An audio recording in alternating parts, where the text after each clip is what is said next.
That's his plan. He flat out said it.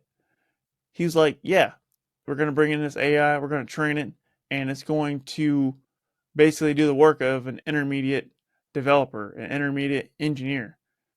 And that's his goal. Why does he want to do that? Well, AI labor, it's a heavy investment out front. However, long term, it's going to be cheaper because human labor is very expensive. It always has been. I think it's safe to say, like, yeah, these tech giants, these tech billionaires, they want to replace you.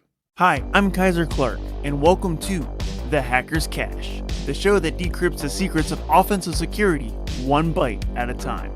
Every week, I invite you into the world of ethical hacking by interviewing leading offensive security practitioners.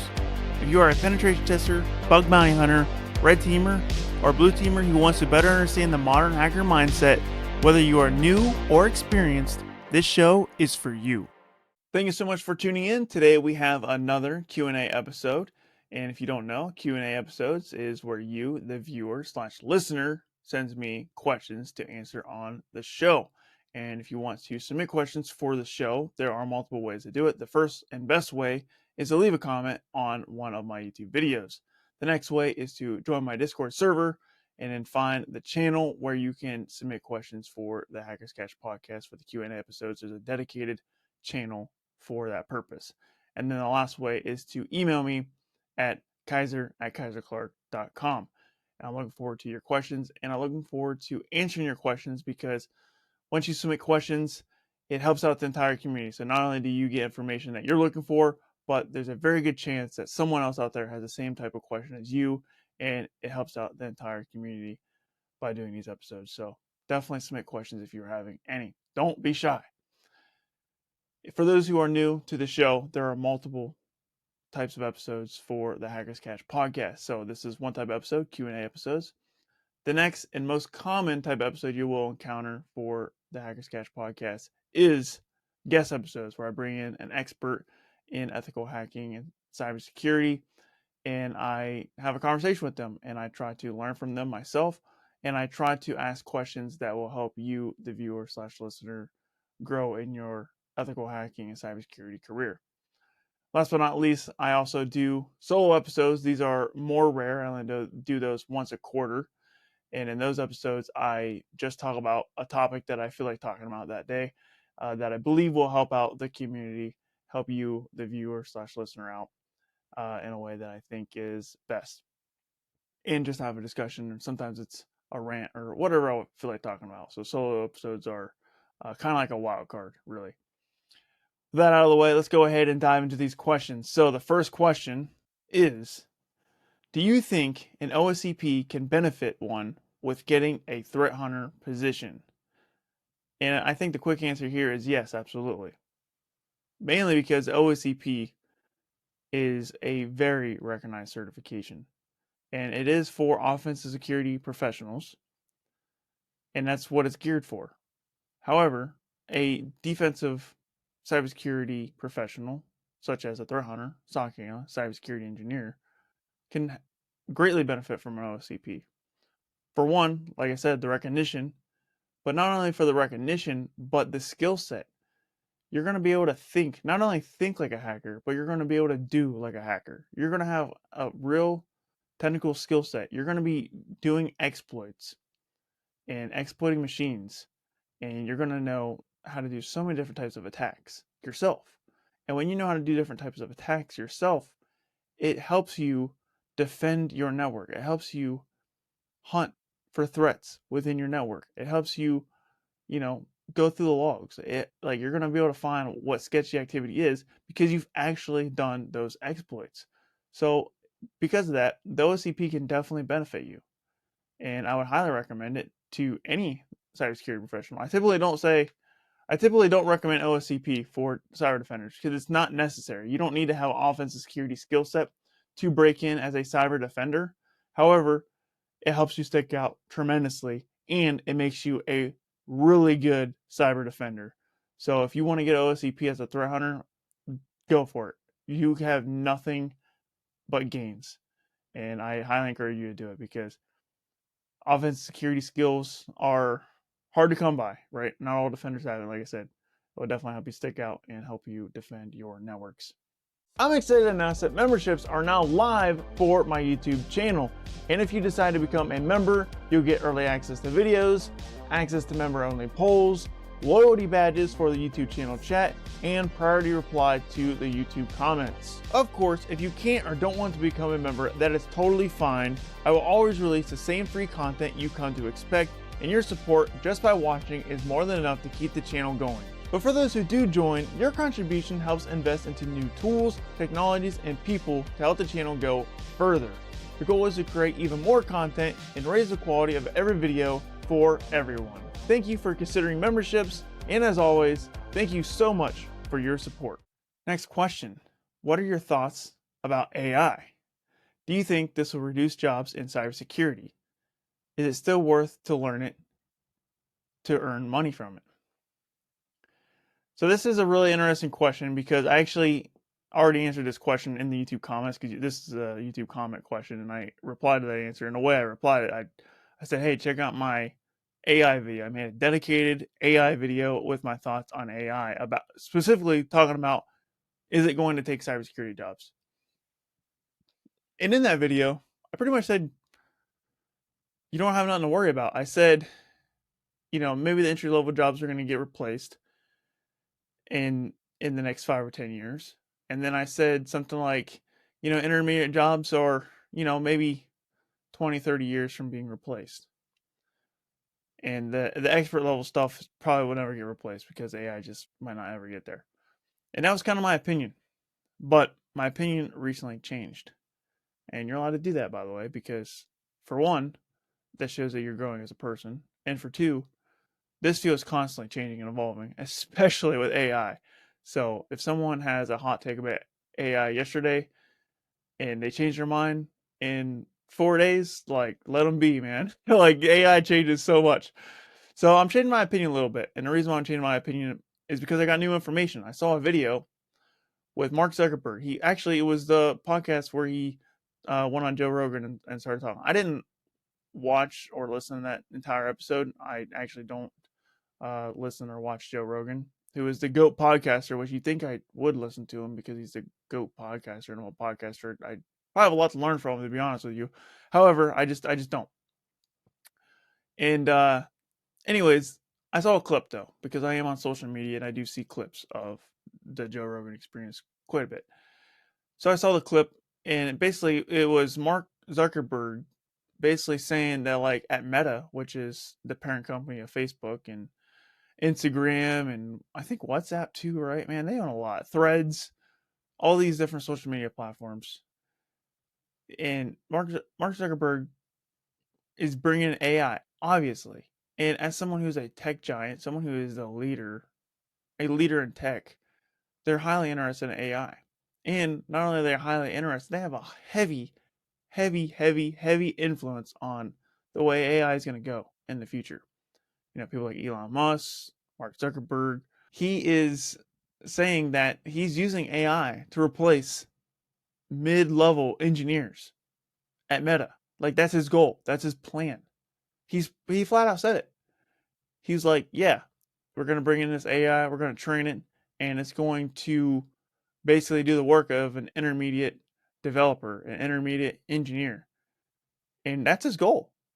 And you gotta ask yourself, like, why does he want to do that? Well, AI labor, it's a heavy investment out front. However, long term, it's going to be cheaper because human labor is very expensive. It always has been. So, with that in mind, like, I think it's safe to say, like, yeah, these tech giants, these tech billionaires, they want to replace you. They want to get rid of you. They want to replace you with artificial intelligence because it streamlines, whatever goals that they're doing for their business. Because AI doesn't need to take breaks. AI doesn't complain. AI never takes sick days, never calls off. AI doesn't leave the company to go for another company. It doesn't ask for a pay raise. And all these things that humans do, AI don't do. They just work. And that's what an employer wants. They just want a worker bee. They want you to shut up and do the work. So I think AI is definitely a threat to the the middle class worker, like people like you and me. Assuming, I would say most audience is probably middle class. If you're a tech billionaire listening to this podcast, definitely reach out to me, and we'll have a discussion. I'll bring you on the show. But yeah, like middle class people, like we have a lot to worry about here. And like I said in my video I made a few months, man, it's been almost a year since I made that video. I said, yeah, we don't have much to worry about. As long as you're learning, you're growing, and you're growing your skill set, you don't have much to worry about. You have what you should be worried about are the people who are learning how to use AI, not AI itself. But like I said, I saw that video with Mark Zuckerberg saying, yeah, we want to replace mid-level engineers. You're like, well, dude, that's what I am. I'm a mid-level penetration tester. You know what I mean? So there's a lot to worry about here. And if you aren't scared that you're going to get replaced, then I think you should be. And that's healthy though. Like I'm not saying like use that fear in a negative way. Like don't leave the field, don't quit your job because AI is going to take over inevitably. No, that's basically me saying like keep growing your skill set and start doing the things that AI will never be able to do, like human instinct, human intuition that can never be replaced, at least not for a very long time. And the goal really is for people who are listening to this now is to really just survive until you can hit retirement age, which I think most of us can do. Now, the generation behind us, the kids of modern day who aren't professionals that aren't thinking about their career, they have a lot of challenges because they're going to be significantly behind, right? They're going to become adults and they're not going to be able to come close to what AI can do. So I don't know, man. It's kind of scary. I feel like AI is going to start replacing jobs, and it might be for the worse. And I have been a huge fan of AI. I definitely use AI myself. I use ChatGPT for so much things. Like for example, like this show, I use AI to help launch this show. And I'm not gonna say it would have been impossible, wouldn't have been done without ChatGPT, but it significantly made the process faster, and I think it made it better. So I use ChatGPT all the time. So I'm not anti AI, but I do think you need to be careful uh, when it comes to staying stagnant, right? If you're not growing your skills, yeah, you're gonna get replaced. And it came right out of Mark Zuckerberg's mouth. So, and then the last part of that question, is it still worth to learn it to earn money from it? Yeah, absolutely. Yeah, like I said, if you're not gonna, my opinion was you're not getting replaced by AI. You will get replaced by someone who knows how to use AI, and I still think that still applies. So you're gonna get replaced by those people that know how to use AI, and you get replaced by AI itself. So if you're not learning how AI works, you're not growing your skill sets. Yeah, um, it's definitely worth learning it. And when you learn it, yeah, you can earn money from it. Whether that's a job or a business that you might want to start, or maybe you want to create something that you can sell. Whatever it is, like there's a lot of money in AI, but you need to jump on the bandwagon sooner rather than later. Okay, that's enough reading about AI. Hopefully that help people out there. Next question. Do you think there are more jobs in web app or network pen testing? Right now, I would say there's more jobs in web app pen testing by a little bit. I definitely feel myself on more web apps lately than network pen tests. As for those who don't know, I do web apps and network pen testing, which is the ultimate way to stand out in this field, in my opinion, because I can do both, and it offers my employer a lot of flexibility with the projects they put me on. But when it comes to network or web apps, I think web apps pop up a little bit more often. And furthermore, if you aren't working full time, you can get into bug bounties, and you can do that freelance. You don't even need a full employer. You can just work for yourself as a bug bounty if you're good enough. And even if you do have an employer, you can do bug bounties on the side and make an extra additional income. So web apps, there's way more opportunities out there, in my opinion. But if you learn both, then that is undefeated. But the con of learning both is you're not going to be an expert in either one of those. So, for example, I know how to do network pen testing, I know how to do web app pen testing, but because of that, I'm not an expert in either one of them. And I might struggle on bug bounties more than someone who is dedicated only to web app pen testing, if that makes sense. So that puts me in a disadvantage when it comes to like bug bounties, which is why I don't do bug bounties, is because it puts me in a disadvantage. But on the pro is it, I'm very valuable to employers for full time work, which is something that I'm personally more interested in. Moving on to the next question. This one's a long one, so just let me read this and we'll dive into it. It's a multi-staged question here. I got rejected from a very important internship. It was a very good opportunity, and I failed at the very last stage where only 3 out of 9 contestants were accepted. I have now hit a quote unquote motivational wall, and I only want to keep moving forward with some projects. Hack the box training, and in a couple of months, finish CPTS. That's the Certified Pen Testing Specialist from Hack the Box, for those who don't know. I am very skilled in entry level requirements for penetration testing, but that's it. What would be your specific short tips for a guy in my position? Once again, I've already answered this question in the YouTube comments, but I'm going to dive into it a little bit deeper and maybe provide a different perspective because I answered this one a while ago, a few weeks ago. So here's what I would say. You can't hit a motivational wall, especially after getting rejected. You're going to get rejected. It's inevitable. And my advice is you can't quit, right? If you quit, if you stop looking for a job, if you let one rejection kill your hopes and dreams, then that's exactly what it does. It kills your hopes and dreams. If you want to be a penetration tester, it's never going to happen if you don't keep moving, keep pushing on. You have to be resilient. It's a vital skill. And that's why I talk about never giving up. We talked about it multiple times on this podcast. You can't quit. And if you quit, it's never going to happen for you. So that's the first piece of advice I would say. The next thing I would say is keep applying and network within the field and keep growing your skill sets. Do everything you can. And ultimately, I talked about this in, I think it was my last solo episode. It just comes down to who wants it more, man. All right. It's a competition. That's what that whole, my last solo episode was all about. It's a competition. And you're in competition with other people. Like you said 3 out of 9 contestants were accepted. So 9 people competed and only 3 people won.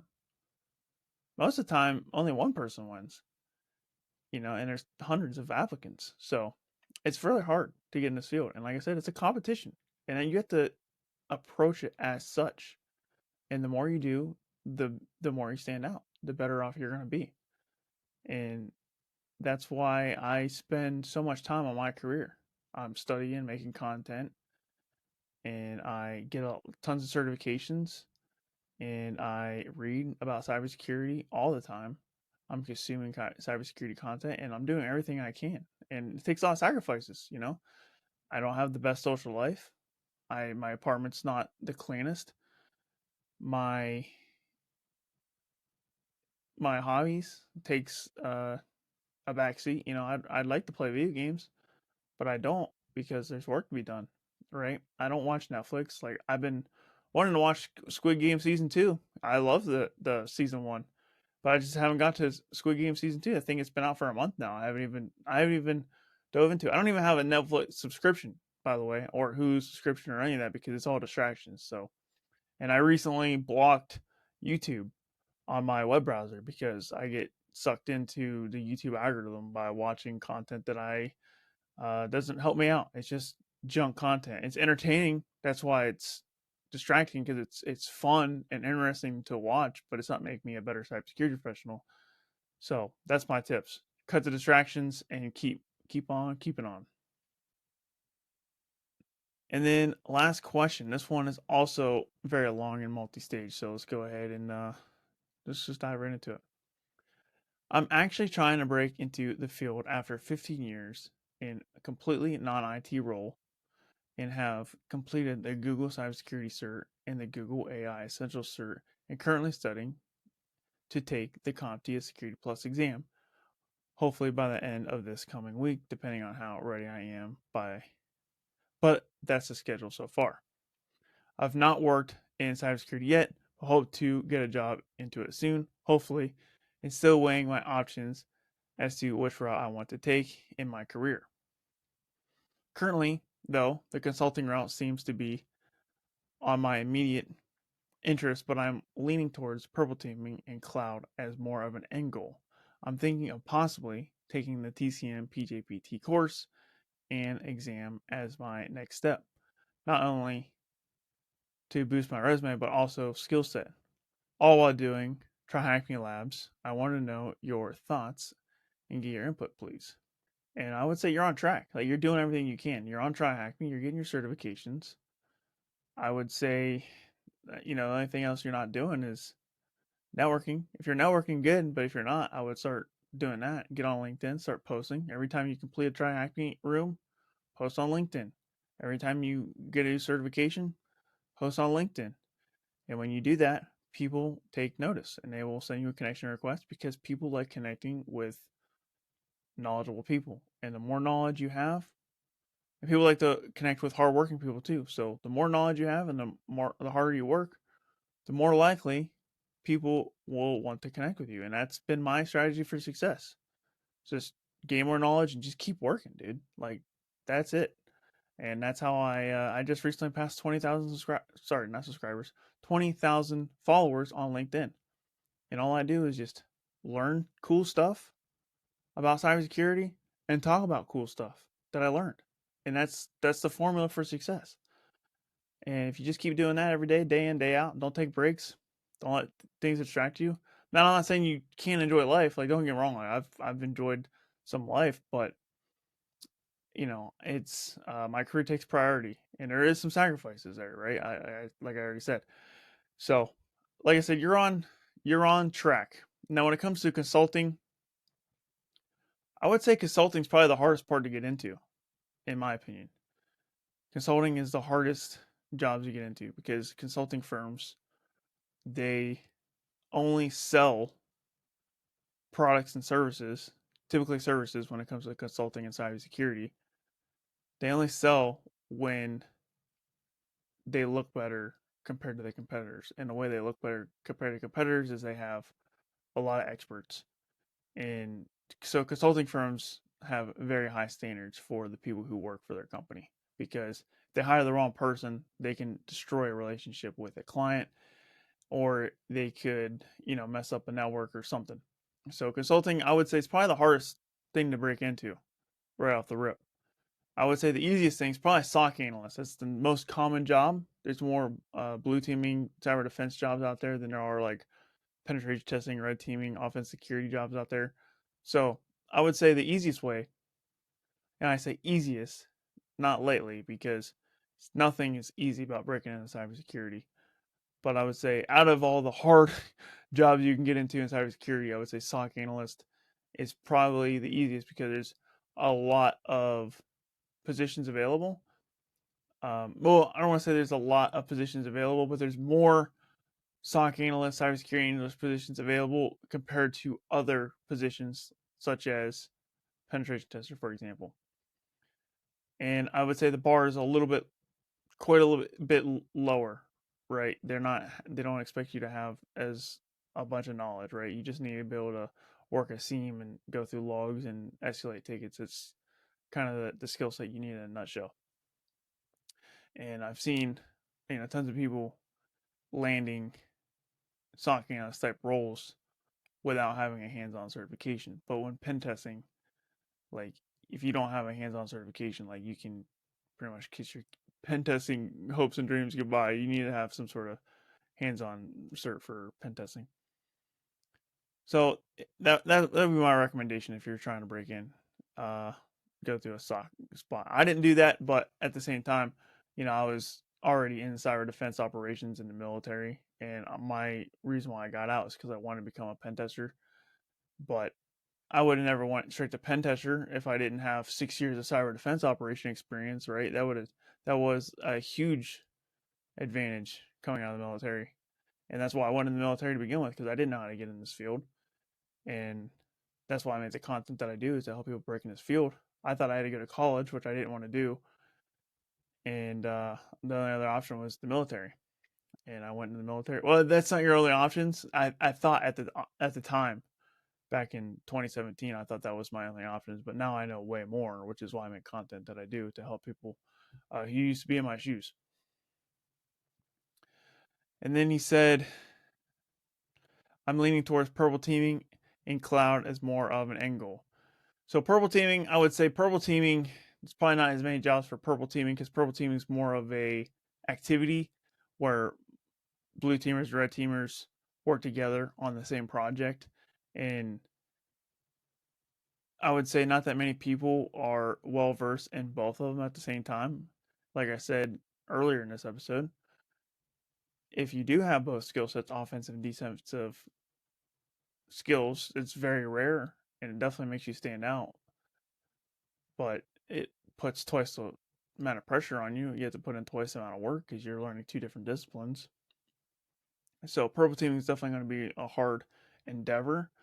Cloud, on the other hand, I would say is probably a little bit easier because cloud engineers, cloud security is in very, very high demand. And if you want to go like cloud engineer and not the security route and you just want to configure cloud assets, there's very high demand for that. And the pay is really good too. Matter of fact, I would say a lot of cloud engineers make more money than cybersecurity professionals. So if you're interested in boosting your salary, cloud engineer is a really good option for you, especially if you like building and configuring things and making things work. Connectivity. It's almost like a network engineer, but in the cloud. So definitely a viable option. But for cloud security, same thing. I would say probably less jobs out there for cloud security, but I would say it's like medium demand because everyone's putting everything in the cloud now, but they want to secure it. So it's definitely an option. I haven't looked into cloud security by itself. I do have cloud experience and I do have a cloud certification, but I haven't really specialized in the cloud all that much. So I'm not too well versed in that one, but I do know that there is a lot of demand in the cloud. And it's definitely might be a good option for you.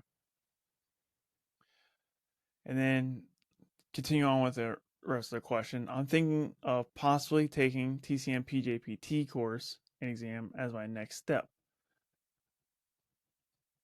Yeah, I mean that's a good option if you want to get into consulting for sure. Yeah, like I said, you need some kind of hands-on offense security certification. The TCM PJPT is a great start for that. By the way, if you are listening or watching to this episode, definitely check out my How to Become a Pentester roadmap. It's a video that I released not too long ago, and it's actually my second most watched video at the time of this recording. So it definitely was a hit and has a lot of information. Pretty much what I would recommend if you want to become a penetration tester. So, and the PJPT is in that list. I would recommend that one as a first step after you get out of the multiple choice certifications, which looks like you are.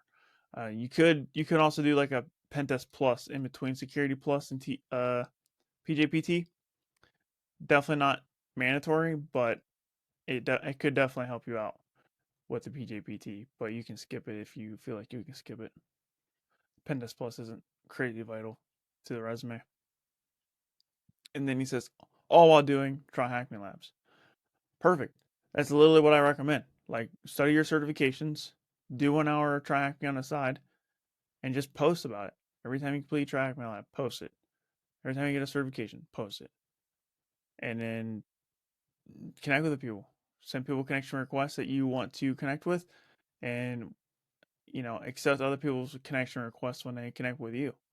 People are people there's advice out there that says not to connect with strangers that you don't know. I'm not a fan of that because I've had many connections by people I don't know who gave me wonderful opportunities. Matter of fact, that's how I got my current position.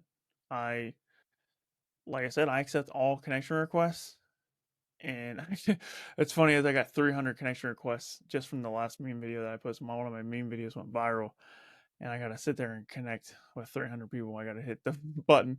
But anyways, I don't remember connecting with this person because I just simply accept everything, and that way people can hit me up in the DMs with opportunities. If people can't send you a DM, then they can't hit you up for opportunities. So that's my advice. I mean, it definitely goes against the grain, but I also have a lot more followers than most people, and it's been working out for me. The biggest con to that for me is you get a lot of junk, right? You get people diving your DMs with opportunities that you don't care about, for one, and then for two, your feed on LinkedIn isn't good either. Like you'll scroll down, and you'll just see people posting about things that you don't even care about because you connect with everybody. So you're gonna get a lot of junk content because not everybody shares valuable content on LinkedIn. And the more connections you have, the more people you're connected with, the more your feed, your LinkedIn feed, is just filled with things that don't make you better. But I don't think LinkedIn is like scrolling through the feed is the best way to really learn about the field. So I don't like scrolling anyways. Like I said, I try to stay off social media as much as I can because it's just a distraction. So that's a con, but at the same time, it um, you know, you're less likely to doom scroll on LinkedIn. So that's a pro in a way too. And I think that's pretty much all my things I want to say for that last question. So hopefully you guys got some value out of this. If you did, leave the video a like if you're watching on YouTube. Subscribe to the YouTube channel if you haven't already. And if you're on audio, do me a favor, leave a 5-star review on Apple Podcasts or Spotify, whatever platform you're on. That would help out the show tremendously. And then the thing that will help out the show the most is just share this episode with a friend. If you got some value out of this episode, you learned something, change your perspective, definitely share this show with your friend. Thank you so much for watching, and hopefully I will see you in the next episode. Until then, this is Kyser, signing off.